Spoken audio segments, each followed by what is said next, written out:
Assalamualaikum warahmatullahi wabarakatuh. Untuk materi bahasa Indonesia kali ini tentang bab cerpen.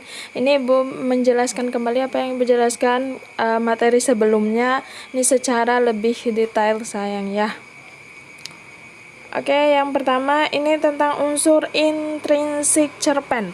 Nah, unsur intrinsik cerpen ini yaitu hal-hal yang harus ada ketika kalian menyusun cerpen, untuk memudahkan kita untuk menyusun cerpen kayak gitu. Nah, yang pertama ini ada tema. Ini seperti yang Ibu bilang sebelumnya, tema ini yaitu tentang masalah yang kalian angkat. Misalnya kayak gini ya, kalau kalian menulis tentang masalah sekolah berarti temanya sekolah. Kalau tentang teman ya udah tentang teman. Kalau tentang keluarga ya temanya keluarga kayak gitu. Yang kedua ini tokoh dan penokohan. Untuk tokoh ini kayak misalnya kalian mengambil ada tokoh utama, ada tokoh tambahan kayak gitu. Nah, untuk penokohan ini itu tentang karakter tokoh yang kalian libatkan, misalnya baik, jelek, jahat kayak gitu. Nah, latar, ingat latar ada 3, latar tempat, latar waktu, dan latar suasana kayak gitu.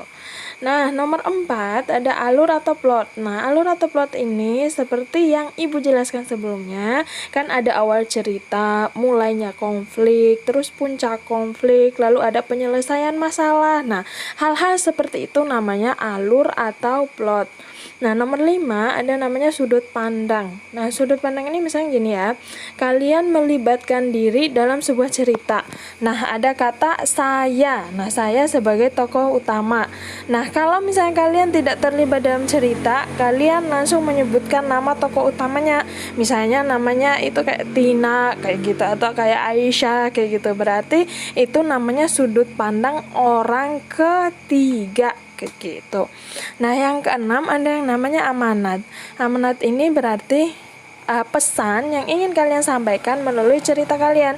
Kan yang Ibu tugaskan kemarin kan, apa sih yang kalian dapatkan dari cerita yang kalian tulis, pesan apa sih? Nah, itu namanya amanat.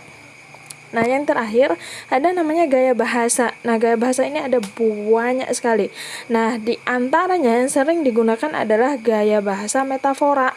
Nah, gaya bahasa metafora ini singkatnya yaitu benda mati yang memiliki sifat seperti manusia. Misalnya ini ada daun melamba-lambai, atau kencangnya angin menampar pipiku, kan kayak yang bisa menampar itu kan hanya manusia kayak gitu, kayak benda mati yang memiliki sifat seperti manusia.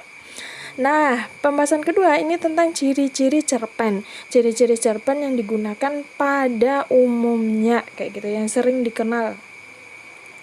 Nah, yang pertama ada yang namanya hanya menggunakan satu alur, yaitu hanya mengangkat satu masalah aja kayak gitu. Kalau cerpen itu ya sudah satu masalah doang. Nah, yang kedua, cerpen dapat meninggalkan pesan dan kesan. Tadi ya ada amanat, berarti harus ada pesan dan kesan yang ditinggalkan untuk pembaca. Nah, yang ketiga, cerpen itu lebih pendek dari novel. Nah, nggak usah saingan kayak nulis novel. Kalau mau nulis cerpen pendek aja, nggak usah tebal-tebal kayak novel gitu. Nah, yang keempat ada yang namanya diambil dari kehidupan sehari-hari, dari cerita yang kalian pahami, yang kalian alami boleh, yang orang lain alami boleh, asal kalian paham gitu. Nah, yang kelima ini ada jumlah kata, hanya jumlah katanya itu kurang dari 10.000 kata. Nah, jumlah kata ini hanya bisa kalian lihat kalau kalian mengetik dengan menggunakan laptop atau komputer. Jadi ini nggak terlalu dipakai. Terus yang keenam itu cerpen termasuk cerita fiksi. Nah, cerita fiksi ini artinya cerita karangan atau cerita yang dibuat-buat. Jadi nggak harus kehidupan nyata, bisa aja cerpen itu hasil dari hayalan.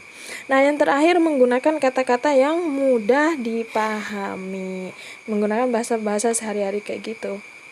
Nah, baik, demikian untuk materi kali ini. Ibu ucapkan jazakumullahu khairan telah menyimak dengan baik. Wassalamualaikum warahmatullahi wabarakatuh.